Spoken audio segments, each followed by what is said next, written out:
So, part 4 and the final part of the swatching of the Rembrandt watercolors. This is going to be some earth tones, the blacks and grays, and some shimmery colors. Let's just go on. I've come to 410, which is Umber Greenish. So,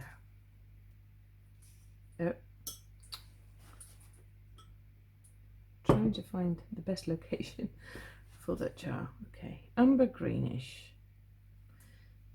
Like I said, this is, I said in the previous video, Umber Greenish is a color I use a lot.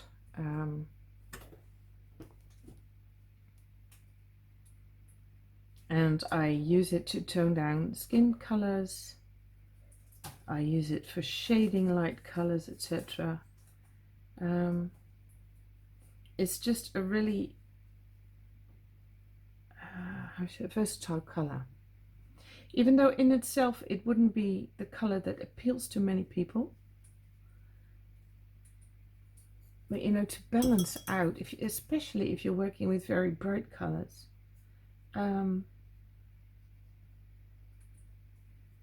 you sometimes need to balance that out. Okay.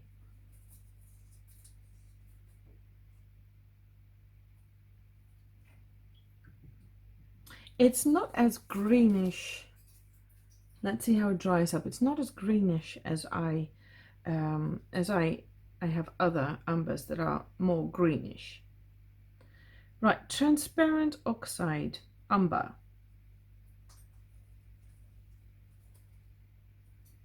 This is a new color.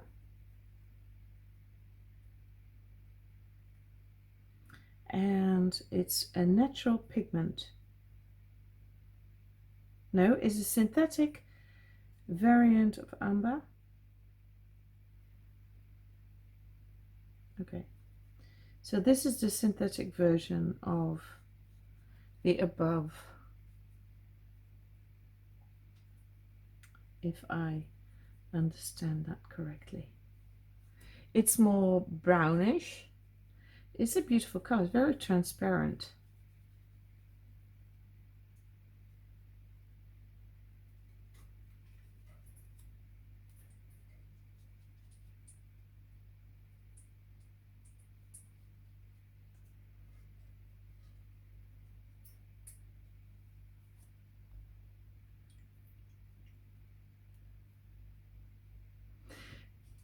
Okay, the other brands that I've just painted are all very warm in the yellow and red region, and now we're moving into the true browns. So okay, so now 416 Sepia, another of my favorites. Oh, that is a dark sepia. Wow, gorgeous. Unfortunately, this is a brown sepia, because some brands tend to make two Van Dyke browns. They sometimes a sepia is really very grayish, and I like it when a sepia is brownish.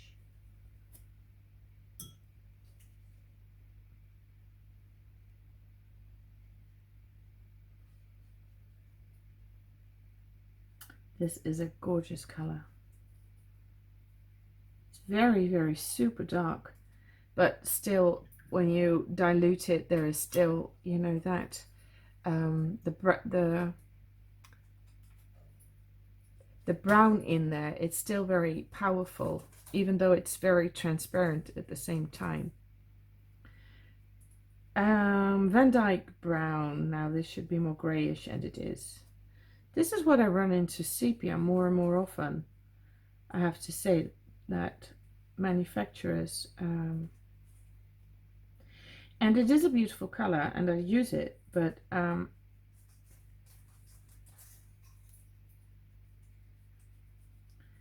sometimes in such sets I miss this beautiful dark brown that's so versatile to use.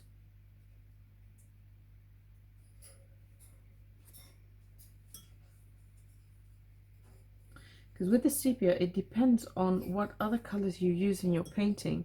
Depends on what it looks like. That's what I mean with versatile. Goes with anything. Okay, so that was Van Dyke Brown. Now, Spinel Gray. This is a new gray. PB, it's a blue pigment, PB26.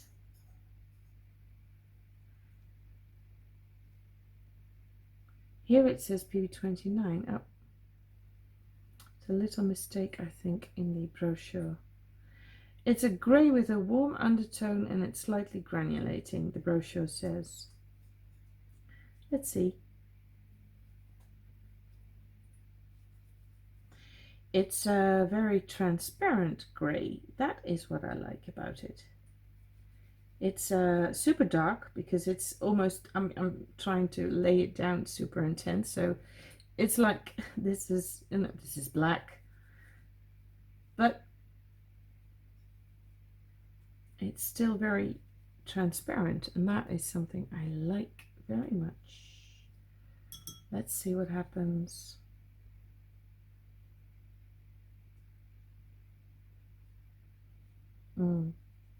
Somebody asked me in the live video how the flow is of the Rembrandts, and it's excellent. This is super well behaved paints. I love that. And do you see what's happening here? I wonder how it dries. It says it's slightly granulating, so I'm curious if this effect will stay in there, because if it does, then I'm going to have to be doing some watercolor play tonight. 715 Neutral Tint, consisting of PBK 6 Ivory Black, and am I saying that's correct? PBK 6 is Ivory Black, right? No. Here it says Lamp Black, the Ivory Gray, PBK 9. So I've been making a mistake. I've said that once before. PBK 6 is Lamp Black. So this is a mixture of Lamp Black and Violet, which just surprised me a little bit, because a true neutral tint is a mix of yellow, blue, and red in the right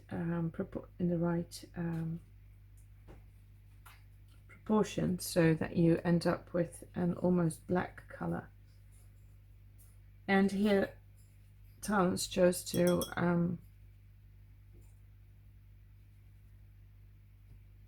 use a black pigment as a basis and then add the violet.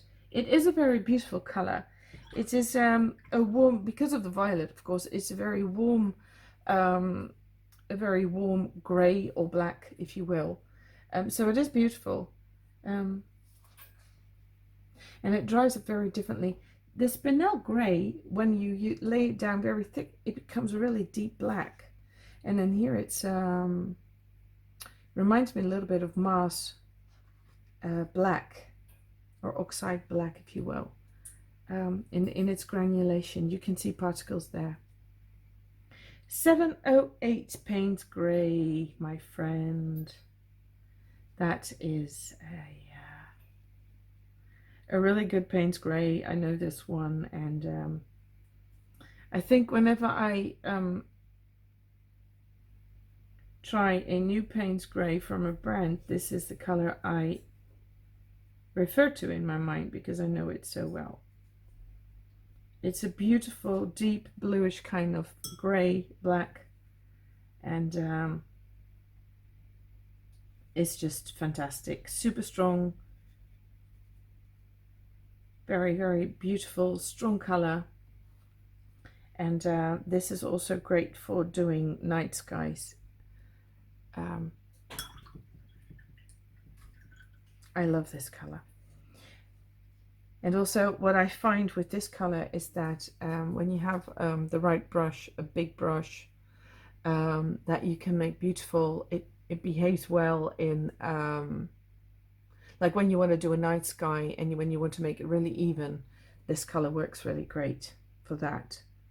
I've had better results with this color than with the indigo, where indigo would bloom a little bit quicker in my experience.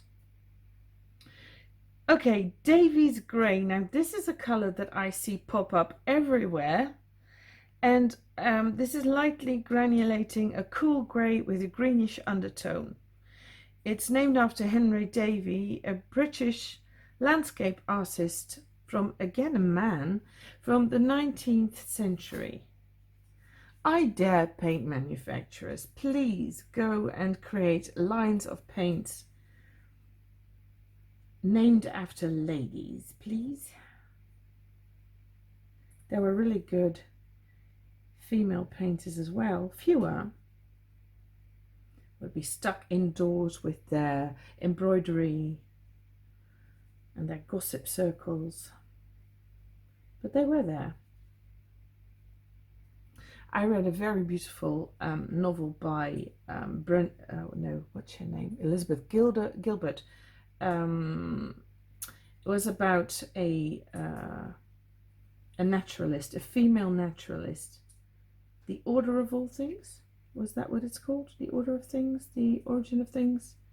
A really beautiful book about a woman in that time when it was not yet very widely accepted for a woman to go out and do such things, be something besides pretty or a household slave. And it was a really beautiful book. I will look it up. I will write it down immediately, look it up, the title, because I want to make sure that I have the right title, and let you know below this video.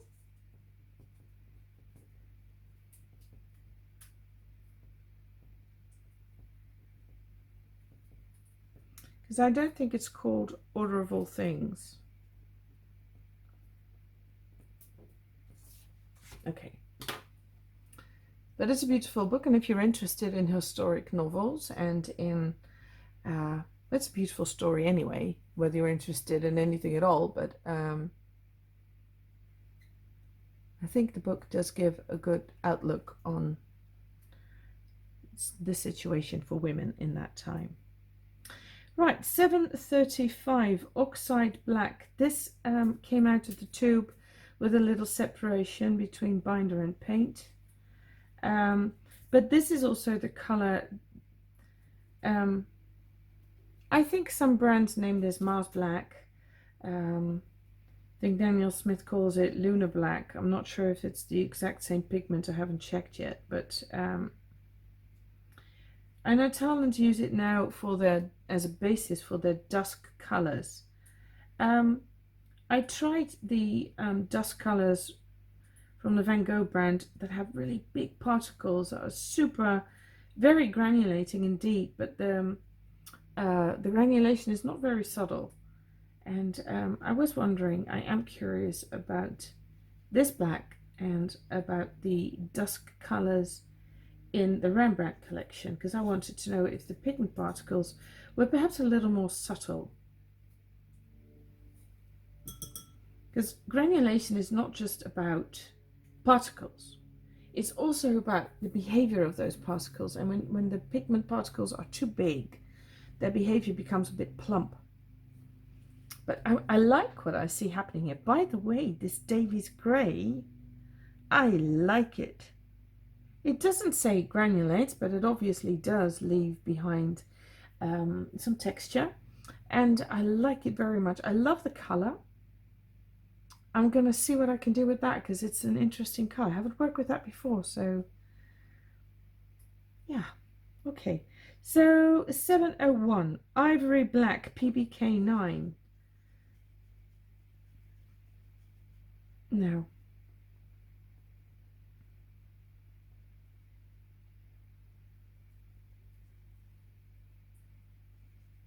this is a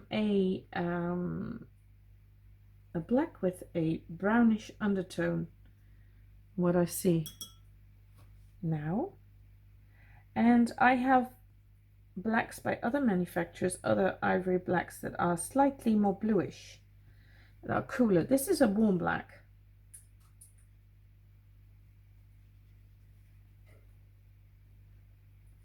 This is a warm black.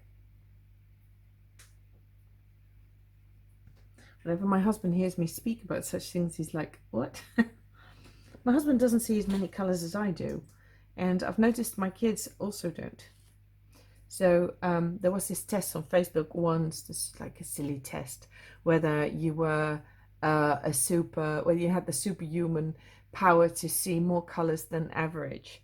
And I don't know, I saw all the colors, but I don't, you know, these are just very silly memes. So I don't know if there's any truth in that, but I do see a lot of colors. I do see a lot of difference between colors and tones, indeed. And I like it. I would hate, just imagine that you would be seeing this color chart and you wouldn't see the difference, or you would see only a few differences. That would be such a pity. 702 Lamp Black. Yes. Gotta see where I can lay down my hands. Okay, Lamp Black. Oops. This is a cooler black, I think. Let's see, because, yeah. Oh, I love how this is, what this is turning into. Great.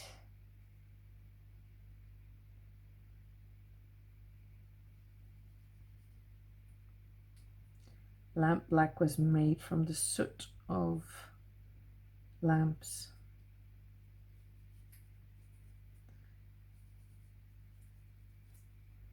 I read. And this is more like, if you wanna, this is more like a neutral black from what I can see of it now. It's neither cool nor warm. It's a neutral. It's just a gray. It's just that color that absorbs all the other colors, all the other light. So this is much more, the ivory black is much more like, at least now it's drying up, it's a little bit more brownish. It's a very different color. I've never realized that. I want to check out my other brands if there is the difference between them, and I want to see that one dry to see if it really does make that much of a difference. 230 Dusk Yellow. Now this is a mix of PY 128 and this color PBK 11. So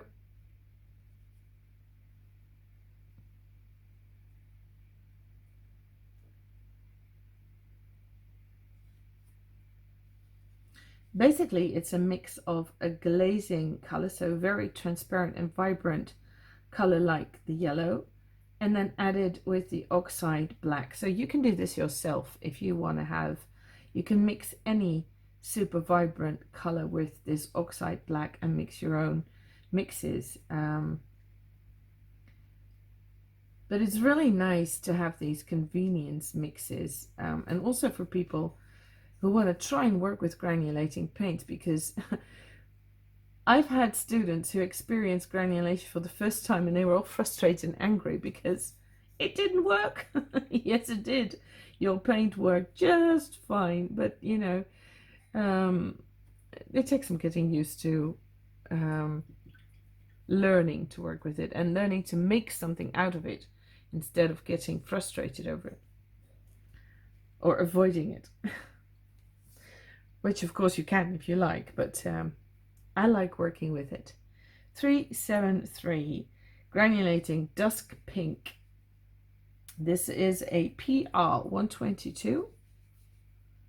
I think I would have combined this with the PV 19. There's beautiful bright PV 19. This is PR 122. Which was that? Let's see. PR 122. Oh, that's this one. This one is the PR 122. I think I would have tried it with that one. I think I can still try it with that one because I've also got the Oxide Black. So Um,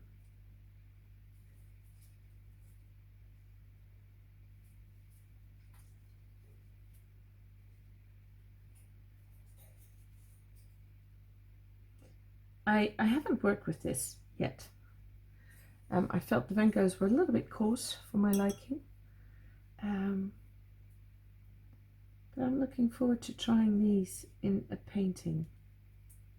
See what they do. I like that they are. One reason why I would have preferred the PV19, by the way, is light fastness. The PR122 is not very light fast, so if you use if you want to have a light fast version of this dusk pink, I would mix PV19, one of the ones they have, with this Oxide Black. Right, so now dusk green. Now here I would have used the azo green, or it might have looked a lot like the yellow there, I'm sure, but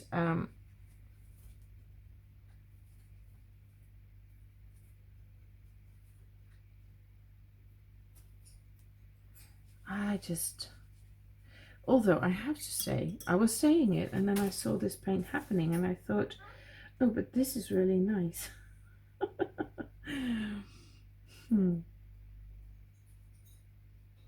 I don't work with PG7 a lot, just for mixes, etc.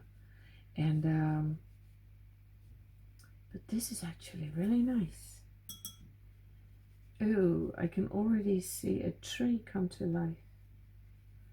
I was going to go out for a walk with my husband this afternoon, but I might just have to sit down and paint, because I like what I see here. So intense. I love how intense all the colors are. There are just a few pigments that are a little bit more laid back, and I think about 3 that were a little bit harder to pick up.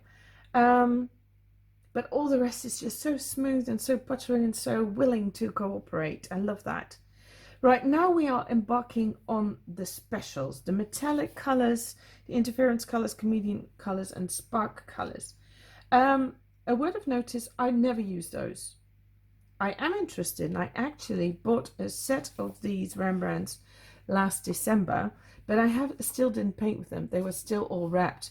But then when this huge box came as a gift, my girls came down, they saw all these paints and they said, Mum, now you've got these effect paints, you've got them double, can we have them?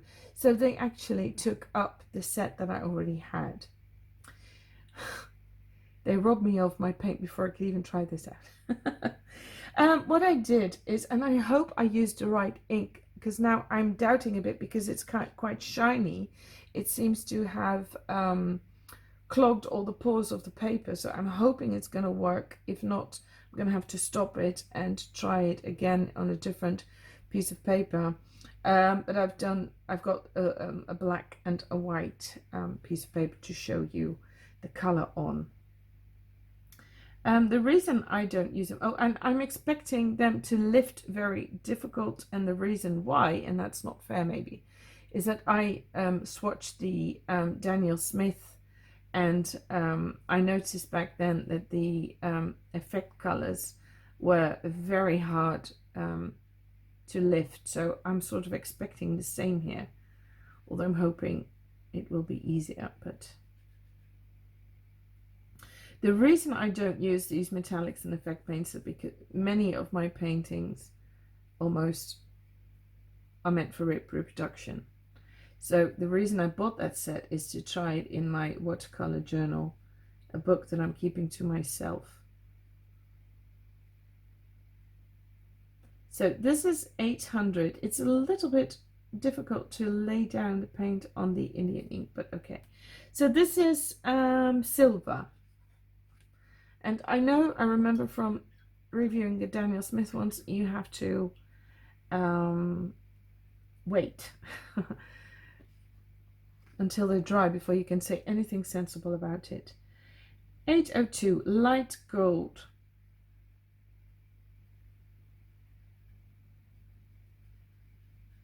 It is light gold. I think I would see this as a final layer over your work. But I have to say, when I do use gold, I like to use it saturated. So I think I would be using this straight from the tube, and I would apply it in a thick layer.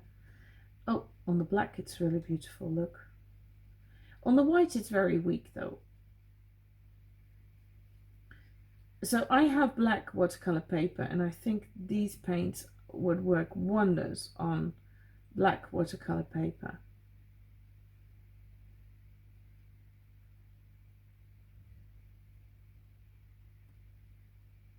It's a big difference. I would have liked to see this paint be so strong on the white as well.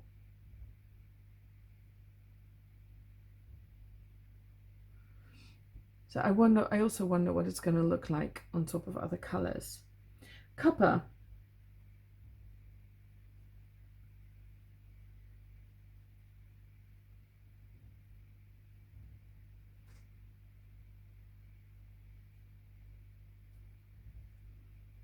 It's a very red copper. And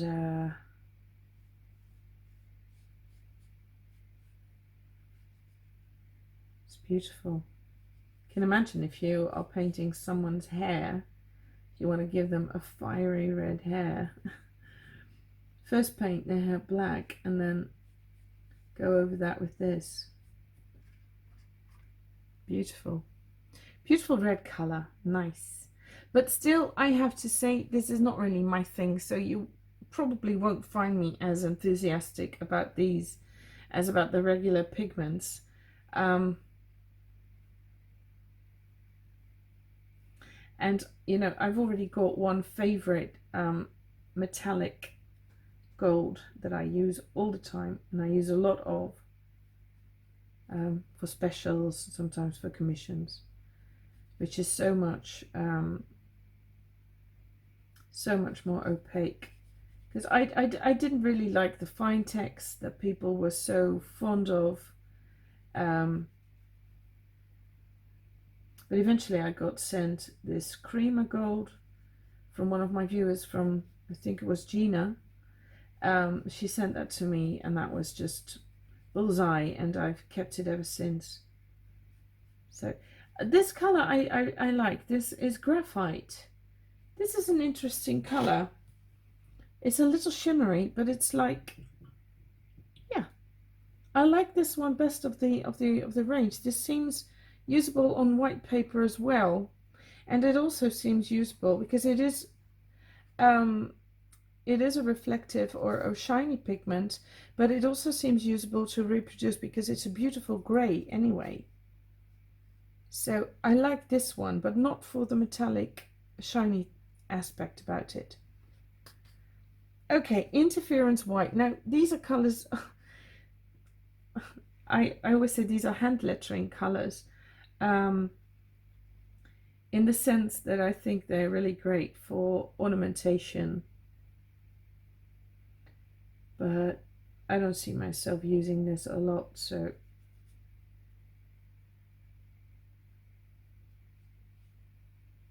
they do indeed re-wet a little more difficult than the other paints, but that I remember that was exactly the same with the Daniel Smith effect cut colors. I think it's got to do with the pigments or the colors that are in here and the binders. It's probably all just a little bit harder. So I don't know, I can ask my girls how the pans are, if they re-wet easily. If I remember correctly, my oldest daughter said they also take a little bit of work. I think it's got to do with the pigments.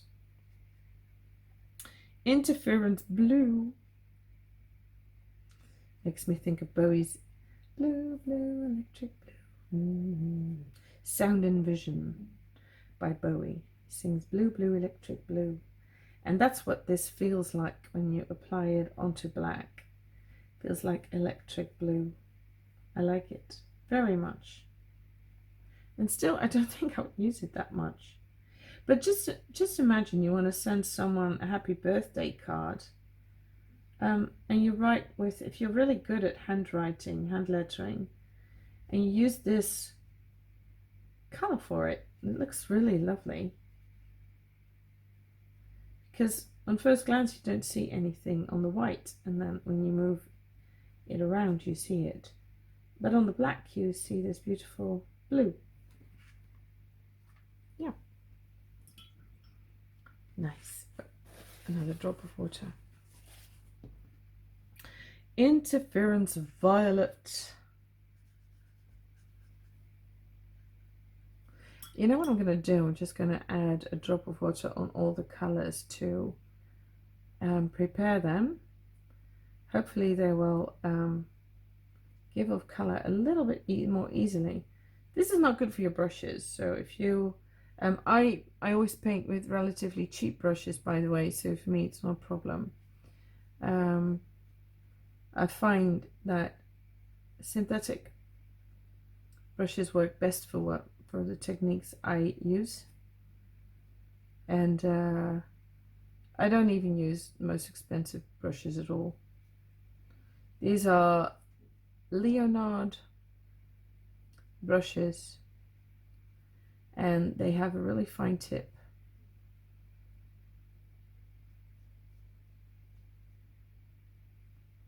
And I found them because one day Rebecca de Tremere, one of my heroines, said that she uses this for her work.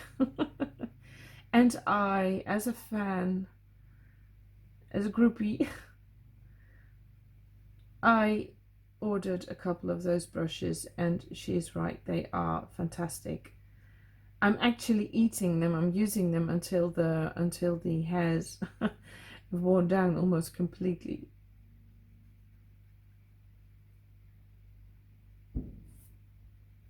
This color seems a bit stronger, green, and it helps to wet the colors before you start painting. Really does.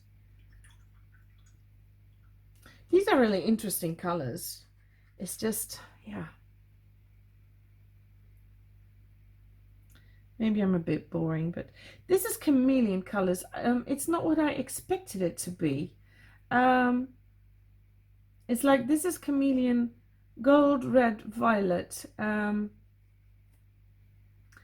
hadn't expected them to be about glitter in it. I thought it was going to be more like an interference kind of color. This feels a little bit more glue-like. The consistency of this paint is slightly different than the others. It feels a little bit more like glue.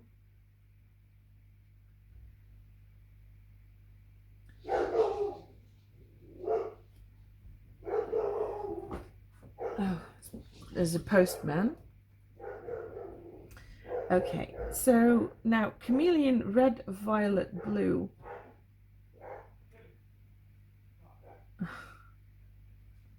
That's my dog protecting us from the mailman who is so afraid of our dog. I have to say, our dog looks very dangerous. And I suppose if he wants to be, he could be.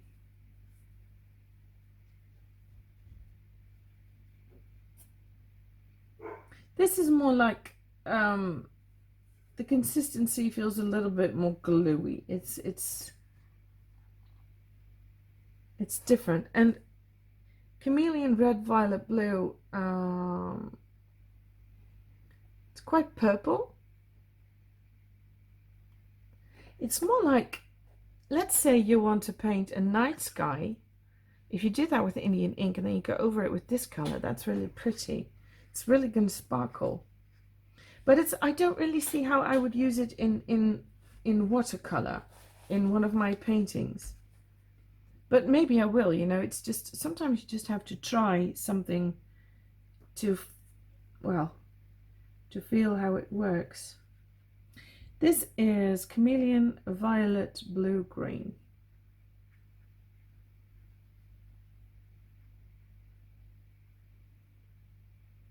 And also we just have our preferences, right? I never use markers, for instance.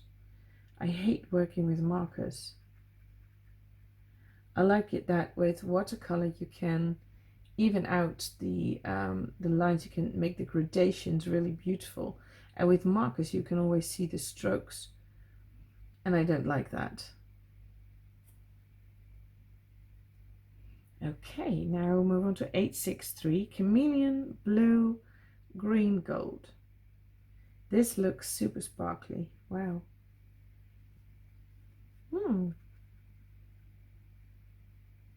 I envisage a Disney princess dress or a wedding dress. Oh yeah, if you were to paint someone a wedding card. I don't think I would do that, but I like this one best, I think. This is so sparkly. And the particles that are in here are glass. The others were mica and this is glass. I think I like the glass ones best. And I think I like this one best of all the colors. Because also on the white, it just lights up no matter how you look at it. Yep, great. Right, Sparkle Green, 864.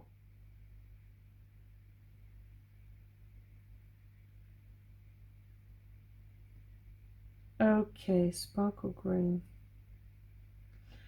Reminds me very much of the Chameleon Colors in how it feels.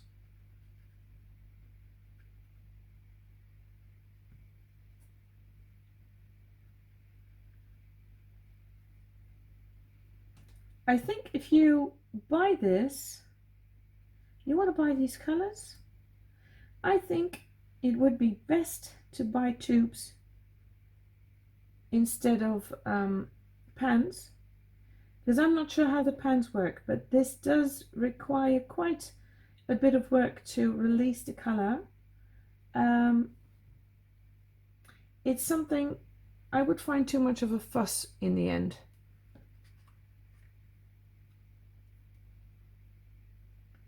So, but you really do get a lovely effect when you use this. These are also made with glass. This is Sparkle Blue.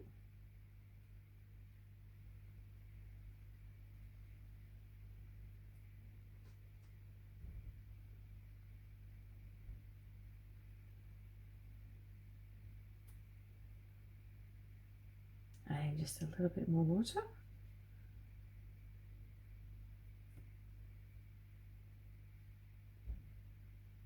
Okay. And two more. 866 Sparkle Violet. Let's see. Oh yeah. It's kind of odd that you don't see anything on white paper, or very little, and then you see. I wonder how it comes across on camera. I hope you see something at least. Or have you been looking at me painting nothing? I'll try and turn this page a little bit, tilt it so you can see the reflection of the light on it. And now the final one is Sparkle Pink. This one is a little, this dot is a little, oh, that's beautiful. It's beautiful. Yeah, it's pink. It's very shimmery. I think I like, if I were to use all this, I would prefer the glass sparkly things over the mica things. I think these colors are more sparkly, more. So I do find it quite odd that artist grade paints and that Daniel Smith has got the same are doing this sparkly stuff. It seems so much like a craft world thing. There's nothing wrong with it, but it's just that I wouldn't have expected that in an artist grade paint, I have to say. Okay, so What you also have to be mindful of is that when you do start using all of these sparkles and you use other paints as well, you will contaminate the rest of your paints when you use the same water to rinse your brush. But you know, doesn't have to be a problem. Right, so sparkle. Let me tilt this for you. I hope you can see the colors. I hope you can see them well. Trying to do it slowly. So you can see there is some sparkle. This is like very deep blue, and that one too. I'd expected those blues to be very light, but they're actually quite dark and bright blue. And this one has got two colors of blue. It's beautiful. This one is my favorite. It's the 863. Chameleon Blue, Green, Gold. This one is very sparkly and feels festive. And when looking at it right down on it, you still see a lot of that color. So I said I was going to look at these two, and this black, I was going to look at it. This is the lamp black, this is the ivory black, and the oxide black, and the ivory black is more grayish, and I think it's a tad warmer. It just goes into the direction of a warm gray, and this one is more neutral, so it really dried up the way I expected it would. And well, overall just really super lovely colors, so yummy. And even the sparkles, for anyone who likes the sparkles, it's a really nice addition to the set. So I finished doing the swatching. I've been asked to do a comparison of the old collection for next to the new collection. I will do that, but grant me a little bit, because I've been doing 5 videos in 2 days now, and I can feel that that's been enough for now. So I'm going to edit them, upload them, and then do the next videos with the comparisons. And there was a lot of interesting things that I've noticed in this video, in the recording of this color chart and the full collection. So there may be a thing or two that I want to dive into and do some more videos about. If you have any questions in that field, don't hesitate to ask me. If you like my videos, please subscribe to my channel, because that's going to help me, you know, my videos get seen also on your own YouTube timeline. And you can also subscribe to my newsletter. I'm working hard on my work, and in my newsletter I will share any news about that work with you guys. So thank you very much for watching, and I hope you've liked this review and the swatching, and I hope that you can leave behind a little note saying whether you liked it or not. And I'll be seeing you in the next videos. Thank you very much for watching. Bye.